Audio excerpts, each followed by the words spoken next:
Welcome aboard. I'm glad you're with me here today, Wednesday, and it is September, what is it? September 19th, I believe it is. So again, today at Trade School, what we're going to be doing is not going to be giving you anything other than perhaps trade ideas. So make sure that you use those with anything that is what we consider to be risk capital. Today's topic by request is Bollinger Bands. So we're going to be talking about Bollinger Bands today. What are they? What do we use them for? What kind of applications can we provide from them? What does this provide? And what kind of an edge gives us on our charts? If you're on board, let me know. If you have any other things that you want to discuss today, stick them into the chat room. We usually keep these relatively short to about 15, 20 minutes or so. Occasionally I'll go on a bender and go out to half an hour, but the point of these is that you should be able to get through these relatively quickly. I also want to end up today's session by talking about a trading book, which I think is a classic and is something that you may want to consider for yourself as well too. Regardless, just about everything that I talk about is irrespective of the type of trading that you're going to be doing, whether or not it's the let's see, we have lost. There we go. Okay. Looks like I must have hit the wrong button. So again, today we're going to be going over Bollinger Bands today. Bollinger Bands. Good to see everybody online. Okay, so without further ado, let's go over here and get into the charts. So let's start off by looking at Bitcoin. So Bitcoin on the charts here. And this is just price and volume, price and volume. And what we don't have a sense of based on this is we don't have any way to quantify what the volatility is, do we? There's no way to quantify what the actual volatility is. So looking at this, we can't really tell. So unless you want to do something like this where you get a chance to, play around with the price, and the more that you do trade, the more that you will get a sense of what the volatility is by the price.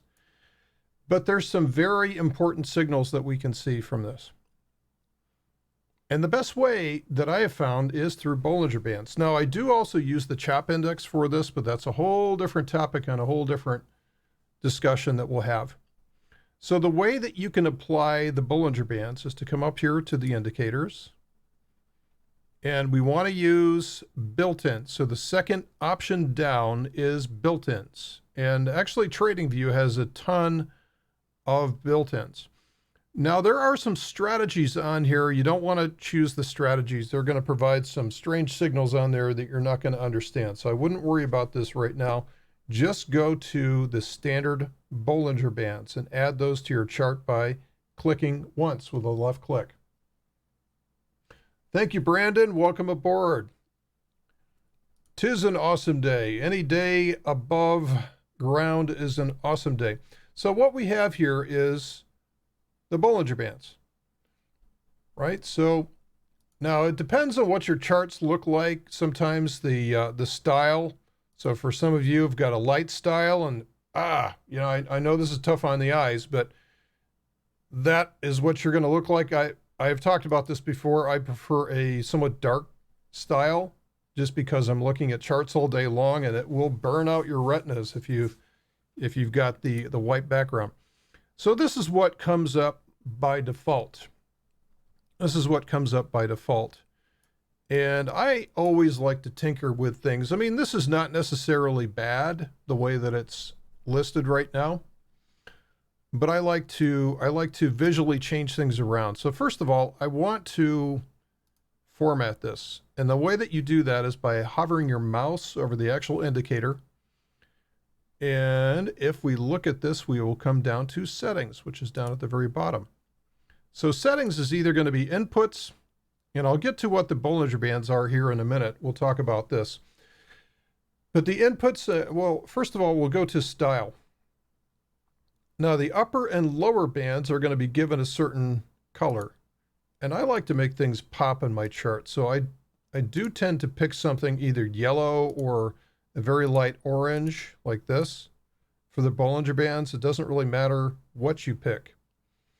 You can also pick a background for these as well too. Now notice how there's somewhat of a slight overcast to the background in between the bands. Okay, so we can pick that. We can pick it to be something. So right now it's got just a custom color. It's got like blue. You can turn it up. You can make it extremely opaque. Or you can make it very, very transparent. And you can also pick whatever color that you want it to be as well too. So this is, I think this is really cool. This is something I think that is very, very usable, is to, you know, just change the look and the feel of the bands. Now, what I also like to do is I also like to make the bands pop a little bit. So I do increase just the width of the lines. So I do like these things to pop just a little bit. So you can go for any different type of look. I would encourage you guys to play around with it quite a bit until you get something that you find is useful. So that's kind of the format of the bands. Now, what does this all mean? What do the bands mean? Are they trading signals? What do we do with this? Well, again, one of the things that I talk about is that you have this sense of range contraction leads to range expansion. Now, what do I mean by that? Okay, so when we have a very narrow range of price movement, what you'll notice is that Bollinger Bands will squeeze in. And in a minute, I'll go to the book definition of Bollinger Bands and what they're doing. When the price moves a lot, what you'll find is that, like in periods here where we have the price going nowhere, the bands are starting to squeeze in, and then all of a sudden the price moves a lot, what you'll find is the bands will expand. Right? So they'll expand. They're much, much bigger. They're much wider here than they were earlier. You can see this, the bands contracting, and then the bands expanding here. The bands expanding in width.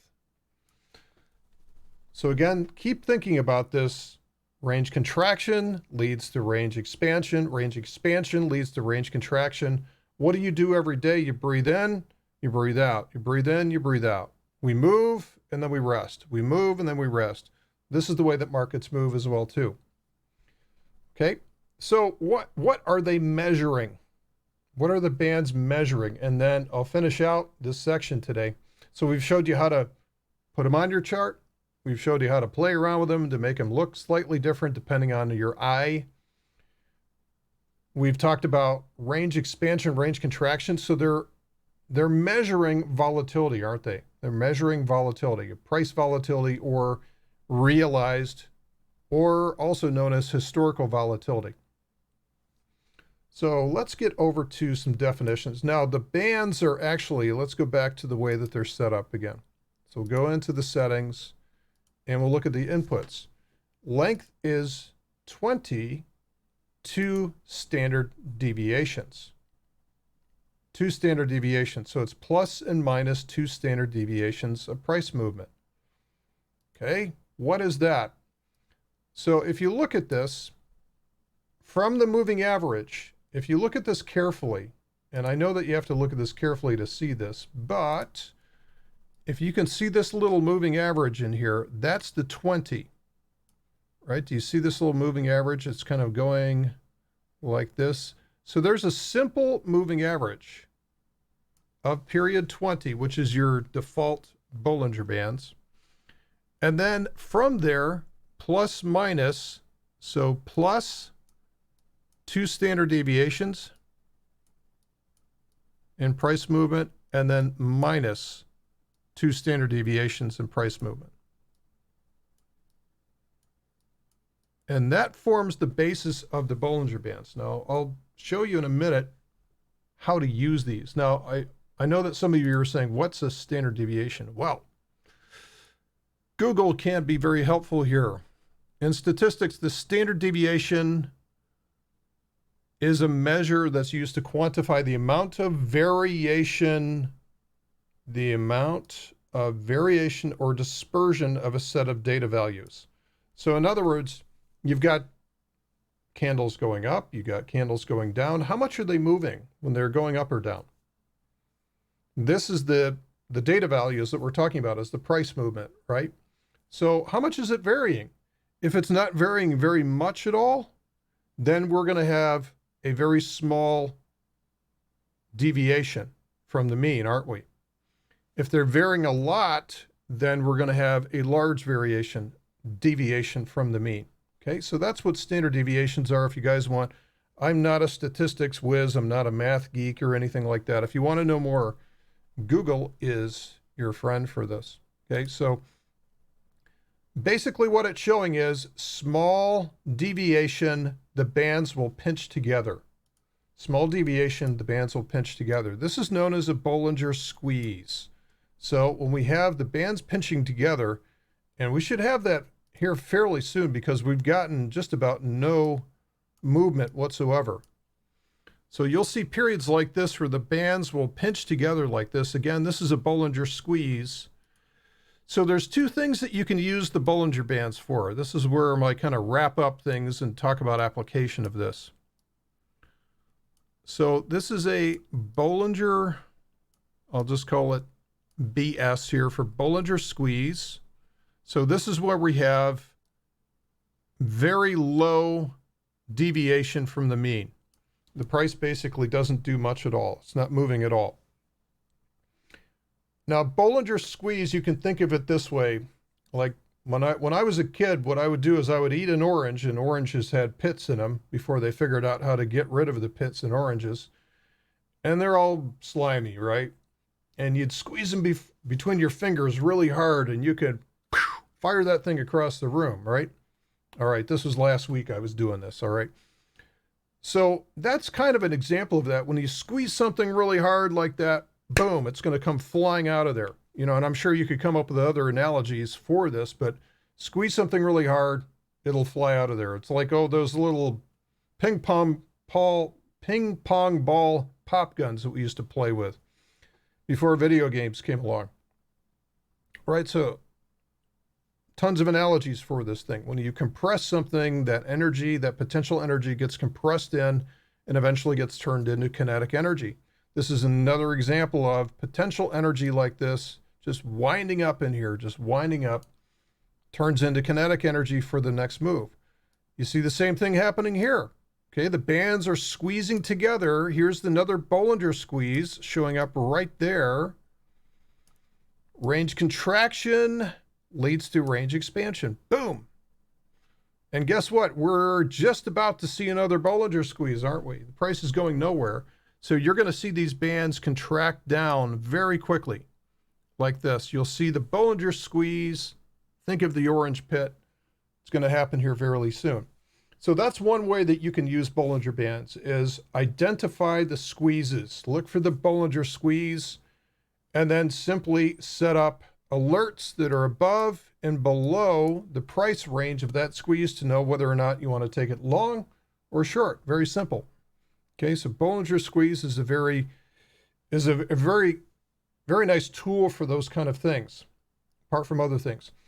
Now, there's another way that we can use Bollingers. There's many, many different ways we can use them, but there's one main way that I like to talk about. And it's to know if the price is made a 2 standard deviation move, it's unlikely to keep moving in that same direction without at least a little bit of a pause. Okay, so let me show you what I'm talking about. So once again, the price, the moving average basically keeps the price around it as much as it can. So when the price goes sideways, you'll see the moving average kind of like tangling inside of the price like this. And then once you see a 2 standard deviation or larger in this case, move, more than 2 standard deviation move, what you'll normally see is the price will go outside of the Bollinger Bands. Oh, watermelon seeds do that too. Thanks, Ann. Yeah, I'll shoot anything I can, whether it's apple seeds or orange pits or anything like that. Okay, so range expansion leads to range contraction. range expansion. Here comes another more than 2 standard deviation move. So the price is outside the Bollinger Bands. So what you will find is, and here comes a 4 standard deviation move where the price goes from one end to another, pops outside. So here's another law that you'll find is that this is something that you can trade off of, is that when the price goes beyond the Bollinger Bands, typically it gets pulled back in. Now, one of the best setups you're ever going to find is when we have a bull market. So when we have this weekly chart heading to the upside, what you'll find is that you'll have periodic pullbacks like this. So you'll see the price pulling back. And what it will do is the price will, let's pretend that we have some Bollinger Bands on here. So the price will sort of adapt to that. The price is going up. It'll probably thin out, and then we'll actually go down below their lower Bollinger Band. Oh, we have dogs in the house. Okay. That is our entertainment for today. So the price is going down below the lower Bollinger Band. This is typically marks the end of that particular move like that, right? So this will be a nice long setup. Okay, so we'll use this, we'll start to use this type of setup, and you can actually set up strategies or you can trade your bots like this. But this is a typical trading setup is that's when you kind of know that that pullback has gone a little too far, a little too fast, and this can actually end up being a long entry for that. As well as sometimes what you'll do is you use the Bollinger Bands as, you know, like in this case, this would be, if this was an uptrend, here would be your pullback, here's the entry, and then we're going to take this long again. Not really a good example of an uptrend here, though. Okay, so before I go any further, I want to know if there's any questions about the Bollinger Bands. So we talked about what they are. We talked about how to put them on your chart.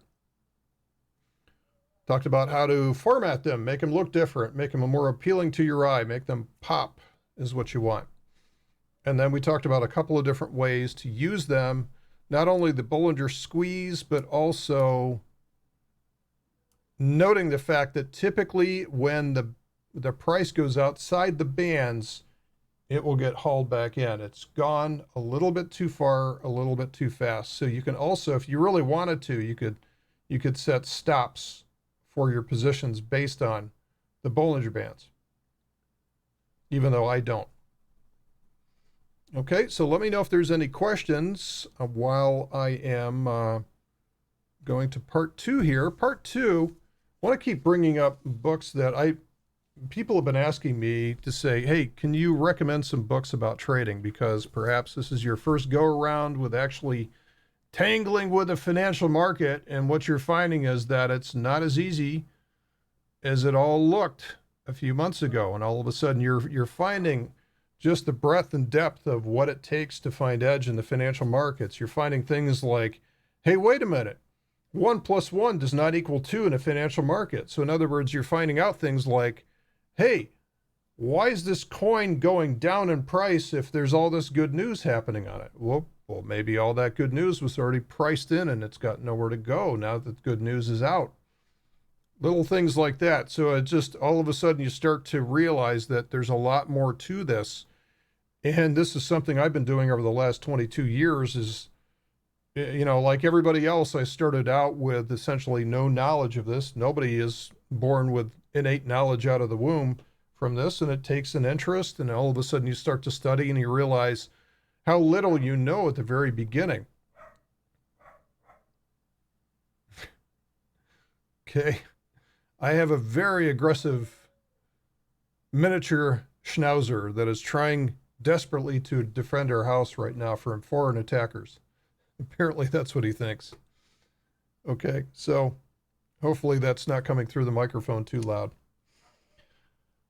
So anyway, it's a big challenge, and people really start to realize this after a while that, wow, this whole trading thing is a little bit more than I expected it to be.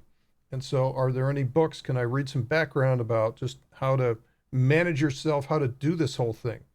Because some of us come from the book world, others come from the Google world and the YouTube world and everything, and it's trying to find information. So one of the books that's been around for coming up on almost 20 years now is kind of the golden standard of, and I'll go with big doc little chart here until I get any other questions on the Bollinger Bands, but Trading in the Zone. Now, I don't know if this book is in print anymore because the author, unfortunately, has passed away. And this is by Mark Douglas. So Mark Douglas wrote this book, I believe, in the late 90s. I think it was like 99 or 2000 is when this book came out. And you can find used copies of this. You can find PDFs out there. You can find audiobooks of it. I think it is significantly more expensive than it used to be. It used to be a $15 hardback. And now, since the author died, I think his wife took over his estate, and, you know, so she's trying to get what she can out of it, but, you know, but it's worth it. So if you can find a copy of this, try to find it, because it will explain a lot of things for you in terms of why you do what you do and why people take advantage of those things that you do, why you do. I can't put it any better than that. So what you find is that when you really get good at this sort of thing, when you really understand what you're doing, you get into the zone, right? You get into the zone where you just become, it's not like being a zombie, but you're just trading. You're not thinking about it. You're not thinking about the implications. You're not thinking about the risk. You're just seeing signal, take signal, see signal, take signal, things like that. That's trading in the zone, where it almost becomes mechanical. But quite honestly, most people don't think like that, right? They put way too much capital on any one position and get very, very emotional about it. And, you know, usually they're taking positions that feel good instead of the correct positions that don't necessarily feel good at all. And that's another thing that you'll find out about trading, is the very best trades that you will enter are the ones that feel completely illogical, completely irrational to do so. And it does take a while to get over that, because initially you're going to look for trades that feel good and that offer less risk. And it doesn't work that way, unfortunately. It's kind of odd. In fact, that's one of many, many odd things that you'll find about just the trading world and just financial markets in general. And, you know, it's kind of funny to hear newcomers to the market, and the first thing that they find, they do get angry because, oh, this is a manipulated market. How dare those people, those blasted whales, you know, blah, blah, blah, blah, you know, always complaining about the other side. But it's just the nature of the beast, is that unless you are one of those, and let me ask you this, if you could, wouldn't you do the same thing as well too? And you know you would. Okay, so that's kind of all the material that I wanted to go over today. So let me know if there's any other questions about Bollinger Bands or anything about trading in the zone. I'll keep trying to do this. I got a whole bookshelf of books, and some of them are really, really applicable towards what we're doing here. Others, not much so. Probably going to head down to half-price books and toss them in. Right. But I will keep pulling out the best of them for you guys. So I will pause here for just a couple more seconds in case there's any other questions. And if I don't see anything in here, I will sign off for the day. So guys, let me know what else that you'd like to see for trade school here. What other topics that you'd like to see? And I will do my best to bring them to you guys. All right, take care. Have a good day. There goes a sight from my soul.